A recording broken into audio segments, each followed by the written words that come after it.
Bismillahirrahmanirrahim. Assalamualaikum dan salam sejahtera. Okey, hari ini saya tunjukkan macam mana kita nak daftar PLC dan jana surat. Okey, masuk SMKDO Apps. Okey, di bahagian kurikulum ada ePLC. Okey, cikgu tekanlah ePLC tersebut. Okey, maka paparan aplikasi PLC akan keluar. Okey, cikgu ambil daftar PLC. Untuk kita daftar PLC, okay, pilih strategi dia. Okay, katakan saya ambil peer coaching. Okay, tajuk.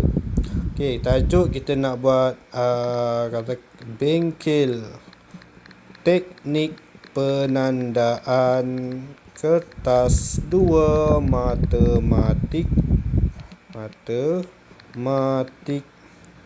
SPM katakan. Dan kita nak buat pada 6 Jun. Okay, automatik dia akan tukar hari Selasa. Okay, masa pukul 2. Okay, gunakan sistem 24 jam.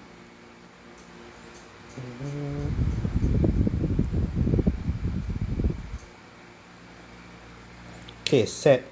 Okay, tempat di katakan awak for classroom. Okay, bidang tadi matematik lah kan, bidang sains dan matematik. So, panitia matematik. So, nama ketua PLC ataupun dia punya versi lah. So, masukkan. Okay. Automatik. Okay, ni dia akan keluarlah nombor KP ketua. So, nama ahli boleh masukkan lah. Cikgu-cikgu yang ni untuk matematik, dan masukkan, saya pilih saja siapa kalau tak ni boleh masuk sini. Okey, masukkan saja.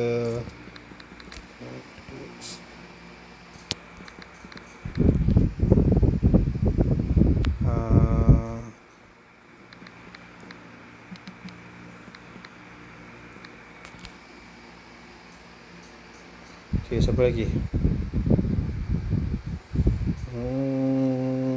Okay, Sarina.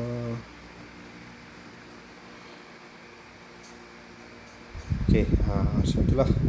So, done. Okay, nombor KP ni dia akan ada auto. Aduh, susah. Saya masukkan je lah ya.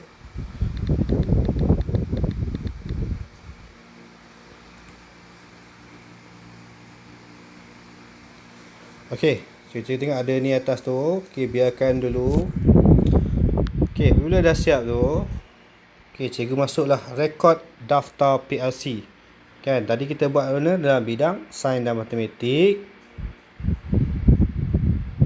Okay, nampak tu ada peer coaching, bengkel teknik penandaan yang atas sekali kan. Okay, maka itulah. So, kita buka surat.